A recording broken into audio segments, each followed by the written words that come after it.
नमस्कार साथियों, मेरे YouTube चैनल में आप सभी का एक बार फिर से स्वागत है। साथियों, जैसा कि आपको अवगत है, आप सभी के 15 जनवरी 2021 को निष्ठा के 18 मॉड्यूल कंप्लीट हो चुके हैं। अब दिनांक 16 जनवरी 2021 से 30 जनवरी 2021 तक उन शिक्षक साथियों के प्रशिक्षण होंगे जिनका 1 या 2 मॉड्यूल का प्रशिक्षण रह गया है। साथियों, सुनने में आ रहा है जब पूरे 18 मॉड्यूल कंप्लीट हो जाएंगे उसके बाद निष्ठा की तरफ से एक ऑनलाइन कॉम्पिटेंसी टेस्ट आयोजित किया जाएगा जिसमें आपको 60% मार्क्स लाना अनिवार्य होगा। जो शिक्षक साथी इस टेस्ट में 60% मार्क्स ले आएंगे उनको निष्ठा की तरफ से एक प्रमाण पत्र दिया जाएगा। तो साथियों, जरूरी है हमें अभी से तैयारी करनी होगी इस कॉम्पिटेंसी टेस्ट की। आज की इस वीडियो में हम मॉड्यूल नंबर 16, 17 और 18 से संबंधित 30 अति महत्वपूर्ण प्रश्नों को देखेंगे जो आगामी आकलन परीक्षा में आपसे पूछे जा सकते हैं। साथियों, आप इन 30 प्रश्नों की पीडीएफ को भी डाउनलोड कर सकते हैं। इसकी पीडीएफ को मैं गूगल ड्राइव पर पासवर्ड से प्रोटेक्टेड करके डाल दूंगा और पासवर्ड मैं आपको वीडियो के दौरान बता दूंगा। आप पासवर्ड की मदद से इस पीडीएफ को डाउनलोड कर सकते हैं। वीडियो के डिस्क्रिप्शन बॉक्स में आपको पीडीएफ को डाउनलोड करने का लिंक मिल जाएगा, लेकिन आपको उसके लिए पासवर्ड का पता करना होगा। पासवर्ड वीडियो के दौरान मैं बताऊंगा, इसलिए वीडियो को ध्यान से देखते रहिए। साथियों, वीडियो को शुरू करने से पहले मैं आपको बता देना चाहता हूं, अगर आप चाहते हैं इस तरह की इंफॉर्मेटिव वीडियो आपको एक प्लेटफॉर्म पर मिले तो उसके लिए मैंने इंफॉर्मेटिव वीडियो टेलीग्राम ग्रुप और व्हाट्सएप ग्रुप बनाए हुए हैं। आप चाहें तो मेरे टेलीग्राम ग्रुप से जुड़ सकते हैं। ग्रुप का लिंक आपको वीडियो के डिस्क्रिप्शन बॉक्स में मिल जाएगा, जिस पे क्लिक करके आप मेरे ग्रुप से जुड़ सकते हैं। तो चलिए जानते हैं मॉड्यूल 16, 17 व 18 से संबंधित 30 अति महत्वपूर्ण प्रश्नों के बारे में। तो सबसे पहला प्रश्न है हमारा, व्यावसायिक शिक्षा की औपचारिक प्रणाली की आवश्यकता कब महसूस की गई? ऑप्शन है सन 1854 में, सन 1857 में, सन 2000 में और सन 2020 में। तो साथियों, व्यावसायिक शिक्षा की औपचारिक प्रणाली की जो आवश्यकता महसूस की गई वो 1854 में की गई। तो इसका फर्स्ट ऑप्शन आपका सही होगा। उसके बाद सेकंड प्रश्न है, प्राचीन भारतीय शिक्षा व्यवस्था ने बढ़ावा दिया प्राचीन संस्कृति के संरक्षण को, सांस्कृतिक एकता को, सामाजिक मूल्यों को, उपरोक्त सभी। तो प्राचीन भारतीय शिक्षा व्यवस्था ने उपरोक्त सभी को बढ़ावा दिया, तो इसका उपरोक्त सभी आंसर सही होगा। उसके बाद नेक्स्ट प्रश्न है आपका, भारत में शिक्षा के मैग्ना कार्टा के रूप में किसे जाना जाता है? पहला ऑप्शन भारतीय शिक्षा आयोग को, दूसरा वुड डिस्पैच को, तीसरा ऑप्शन है लॉर्ड मैकाले की शिक्षा नीति को और इनमें से कोई नहीं।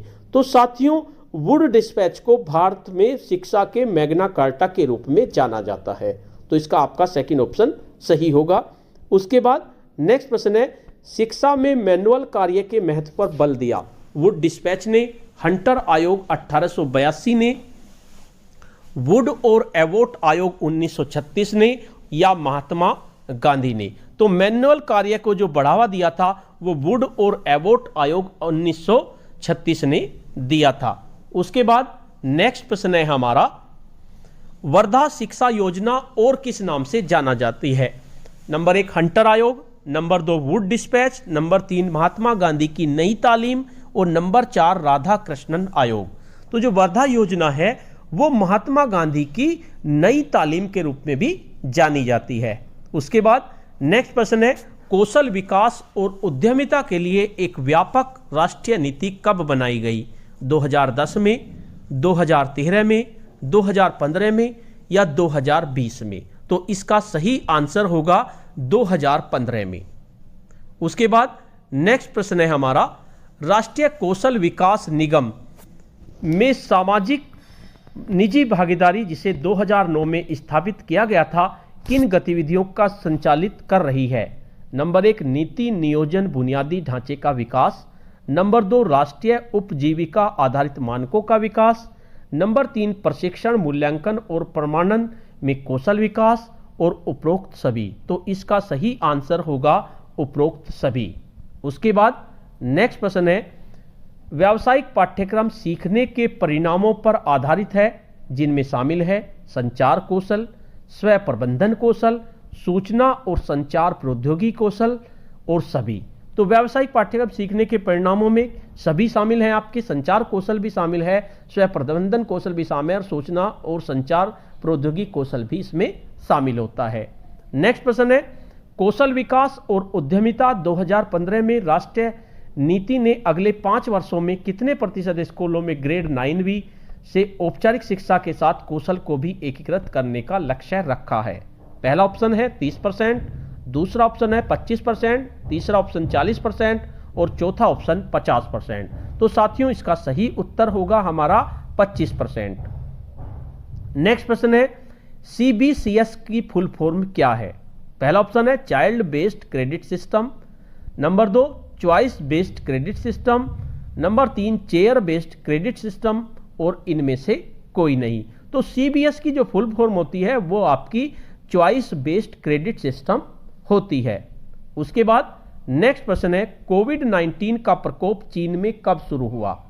जनवरी 2019 में, अक्टूबर 2019 में, नवंबर 2019 में या दिसंबर 2019 में? तो कोविड-19 COVID, डी का मतलब दिसंबर, 19 का मतलब 2019, यानी कोरोना वायरस जो था वो आपका दिसंबर 2019 में हुआ था, इसलिए इसे कोविड-19 कहा गया था। तो इसका फोर्थ ऑप्शन सही होगा। उसके बाद नेक्स्ट प्रश्न है, कोरोना वायरस को नोबल कोरोना वायरस क्यों कहा गया? पहला ऑप्शन क्योंकि यह बहुत तेजी से फैलता है, दूसरा ऑप्शन क्योंकि यह एक संक्रामक बीमारी है, नंबर 3 क्योंकि यह बिल्कुल नया वायरस है और नंबर 4 इनमें से कोई नहीं।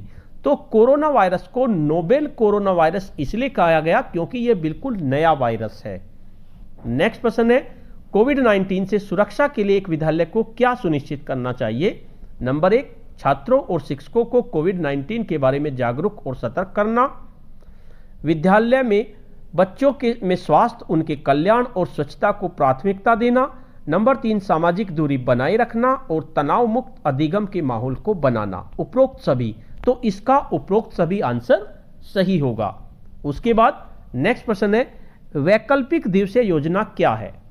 छात्रों को उनकी कक्षा के अनुसार अलग अलग दिनों में बुलाना, छात्रों को उनके अनुक्रमांक के अनुसार अलग अलग दिनों में बुलाना, सभी छात्रों को एक दिन विद्यालय बुलाना और दूसरे दिन ना बुलाना, इनमें से कोई नहीं। तो वैकल्पिक दिवसीय विद्यालय योजना जो होती है इसमें छात्रों को उनके अनुक्रमांक के अनुसार अलग अलग दिनों में बुलाया जाता है।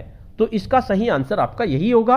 उसके बाद नेक्स्ट प्रश्न है, कोविड-19 से सुरक्षा के लिए सबसे सही तरीका है?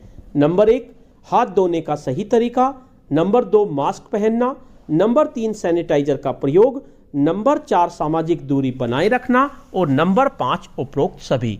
तो कोविड-19 से सुरक्षा के लिए सबसे सही तरीका आपका उपरोक्त सभी होगा, यानी कि आपको सभी तरीके अपनाने होंगे। उसके बाद नेक्स्ट प्रश्न है, विद्यालय और समुदाय के बीच फिल इन द ब्लैंक्स का निर्माण करने की आवश्यकता है। दूरी, वैमनस्य, मेल मिलाप, प्रभावी संचार तंत्र। तो विद्यालय और समुदाय के बीच हमें प्रभावी संचार तंत्र का निर्माण करने की आवश्यकता है। उसके बाद नेक्स्ट प्रश्न है, प्रत्येक माता पिता के व्यवसाय का विवरण एकत्र करना महत्वपूर्ण है। क्यों? ताकि यह पता चल सके कि वह क्या कार्य करते हैं, ताकि यह पता चल सके कि उनकी आमदनी कितनी है, ताकि यह पता चल सके कि कुछ माता पिता गांव, शहर, जिले के भीतर और बाहर विभिन्न स्थानों की यात्रा करके तो नहीं आए हैं, ताकि उनके खाने पीने की व्यवस्था की जा सके।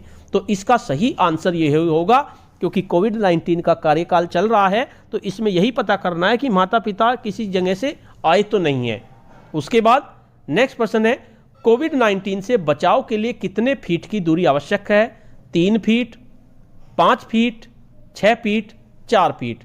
तो कोविड-19 से बचाव के लिए कम से कम 2 मीटर, 2 मीटर का मतलब 6 फीट की आवश्यकता हमें जरूरत पड़ेगी। उसके बाद नेक्स्ट है, विद्यालय नहीं आने वाले छात्रों को नियत कार्य, गृह कार्य आदि दिए जा सकते हैं जिनकी देखरेख फिल इन द ब्लैंक्स करनी होगी गांव के मुखिया को, अभिभावकों को, शिक्षकों को, आंगनबाड़ी कार्यकर्ताओं को। तो इसकी देखरेख किसको करनी होगी? इसकी देखरेख शिक्षकों को ही करनी होगी। उसके बाद नेक्स्ट प्रश्न है, बुखार, खांसी और जुकाम के लिए विद्यालय में प्रवेश के समय हर बच्चे की रोजाना की जानी चाहिए देखभाल, हाथ धुलाई, स्कैनिंग, सैनिटाइजर। तो क्या होनी चाहिए बच्चे की स्कैनिंग डेली होनी चाहिए। उसके बाद नेक्स्ट प्रश्न है, लैंगिक शोषण के खिलाफ पोक्सो अधिनियम कब पारित हुआ? 2005 में, 2010 में, 2012 में या 2015 में? तो जो आपका पोक्सो अधिनियम है वो आपका 2012 में पारित किया गया था। तो साथियों अब इसका हम पासवर्ड पता कर लेते हैं, क्या पासवर्ड इसका होना चाहिए। तो इसका पासवर्ड होगा सुपर 30, SUPER सुपर 30 @निष्ठा NISHTHA। आप याद कर लीजिए, सुपर 30 सभी आपको स्मॉल लेटर्स का यूज करना है, SUPER सुपर 30 यानी कि 30 @निष्ठा NISHTHA निष्ठा। तो ये आपका इसका पासवर्ड होगा। इसी पासवर्ड को मैं रखूंगा, बाद में आप ये मत कहना कि पासवर्ड गलत है, क्योंकि मैं पासवर्ड बिल्कुल एक्यूरेट सही बताता हूं और इसी पासवर्ड को मैं रखता हूं। सुपर 30 @निष्ठा इसका पासवर्ड होगा, उससे आप इसको डाउनलोड कर सकते हैं, लेकिन पहले आप 30 तक प्रश्नों को सुन लीजिए, उसके बाद आप डाउनलोड करना। उसके बाद नेक्स्ट प्रश्न है, child line fill in the blanks बच्चों की देखभाल और सुरक्षा के लिए 24 घंटे की आपातकालीन निःशुल्क आउटरीच फोन सेवा है। 100, 1098, 1001 और 1012। तो चाइल्ड लाइन जो हेल्पलाइन होती है वो 1098 में होती है, तो ये आपका आंसर सही होगा। उसके बाद नेक्स्ट प्रश्न है, पोक्सो एक्ट के तहत स्कूलों की भूमिका और जिम्मेदारियों के बारे में CBSE ने अपना सर्कुलर कब जारी किया? 2010 में, 2012 में, 2015 में या 2020 में? तो ये CBSE ने जो लागू किया था वो आपका सर्कुलर जारी किया था वो 2015 में किया था। नेक्स्ट प्रश्न है आपका, United nation convention of the right of the child के अनुसार उत्तरजीविता के अधिकार में शामिल है जीवन का अधिकार, अस्तित्व के लिए सबसे बुनियादी जरूरतों जैसे पोषण, आश्रय, चिकित्सा सेवाओं तक पहुंच आदि, उपरोक्त दोनों या इनमें से कोई नहीं। तो उत्तरजीविता के अधिकार में आपका जीवन का अधिकार भी आता है और अस्तित्व के लिए जो सबसे बुनियादी जरूरत होती हैं जैसे पोषण, आश्रय, चिकित्सा, ये सब आपके उसके अंतर्गत आते हैं। तो इसका थर्ड ऑप्शन आपका सही होगा। उसके बाद नेक्स्ट प्रश्न है, विकास के अधिकारों में क्या शामिल है? शिक्षा का अधिकार, खेल, सूचना तक पहुंच, विचारों और धर्म की स्वतंत्रता या सभी? तो विकास के अधिकारों में आपके सभी आते हैं, शिक्षा का अधिकार भी आता है, खेल का अधिकार भी आता है, सूचना तक पहुंच और विचारों और धर्म की स्वतंत्रता, ये सभी आपके उसके अंतर्गत आते हैं। उसके बाद नेक्स्ट प्रश्न है, निम्नलिखित में से कौन सा एक कथन सही नहीं है? CSA कभी भी बच्चों की गलती नहीं है। बच्चे CSA के बारे में कहानियां बनाते हैं। 2/3 बच्चों में यौन शोषण के कोई शारीरिक लक्षण नहीं दिखाई देते। लड़कों को CSA के लिए लड़कियों के समान जोखिम है। तो इसमें गलत जो कथन है, वैसे तो आपके 3 कथन सही हैं, तो इसका जो दूसरा कथन है बच्चे CSA के बारे में कहानी बनाते हैं, ये गलत है। ऐसा नहीं है, बच्चे नहीं बनाते कहानी। तो नेक्स्ट प्रश्न है आपका, बच्चों के साथ दुर्व्यवहार करने वाले बच्चों की संख्या दुनिया में सबसे अधिक कहाँ है? अमेरिका में, चीन में, भारत में या ब्रिटेन में? तो साथियों बड़ा दुर्भाग्य है कि ये संख्या सबसे ज्यादा भारत में ही है। उसके बाद नेक्स्ट प्रश्न है, बाल लैंगिक उत्पीड़न के पीड़ितों की पहचान के लिए संकेतक है व्यवहार में अप्रत्याशित और अचानक परिवर्तन, थकान और नींद में कठिनाई, कक्षा में खराब उपस्थिति या सभी? तो बाल लैंगिक उत्पीड़न की पहचान क्या से हो सकती है? व्यवहार में अप्रत्याशित और अचानक परिवर्तन भी होगा, थकान और नींद में कठिनाई होगी और कक्षा में खराब उपस्थिति, ये सब उसके लक्षण होते हैं। उसके बाद नेक्स्ट प्रश्न है, बाल लैंगिक शोषण के मुद्दे को हल करने के लिए भारत में कानूनी ढांचा है? भारत का संविधान, भारतीय दंड संहिता, किशोर न्याय अधिनियम 2015, लैंगिक अपराधों से बच्चों का संरक्षण अधिनियम 2012, उपरोक्त सभी? तो इसके लिए सही आंसर उपरोक्त सभी होगा, क्योंकि बाल लैंगिक शोषण के मुद्दों को हल करने के लिए भारत में बहुत सारे कानून हैं। नेक्स्ट प्रश्न है, और ये आपका लास्ट प्रश्न है, पोक्सो अधिनियम 2012 के बारे में क्या सत्य नहीं है? पोक्सो लिंग तटस्थ नहीं है, इसमें 18 वर्ष से कम आयु के सभी व्यक्ति शामिल हैं। इसके तहत SGPU या निकटवर्ती पुलिस स्टेशन में लैंगिक अपराध की रिपोर्ट करना है। पोक्सो में अनिवार्य प्रावधान है कि पुलिस सादे कपड़ों में गैर खतरे वाले माहौल में उत्तरजीविका के बयान को दर्ज करेंगे ताकि बच्चा भयभीत ना हो। तो इसमें जो आपका सही नहीं है वो आपका पहला ऑप्शन सही है, नहीं है बाकी आपके सभी ऑप्शन सही हैं। तो साथियों, ये 30 महत्वपूर्ण प्रश्न थे। आप इनकी पीडीएफ को डाउनलोड कर लीजिए जो आगामी परीक्षा में आपके काम आएंगे। तो साथियों, आपको ये वीडियो कैसी लगी? अगर आपको ये वीडियो अच्छी लगी तो इस वीडियो को लाइक कीजिए, शेयर कीजिए और वीडियो पे कमेंट्स कीजिए। और अगर आप मेरे चैनल पे नए हैं, पहली बार मेरे चैनल को देख रहे हैं, तो चैनल को सब्सक्राइब कर लीजिए और बेल के आइकन को प्रेस कर दीजिए, जिससे कि आपको नेक्स्ट वीडियो का नोटिफिकेशन मिल सके। धन्यवाद।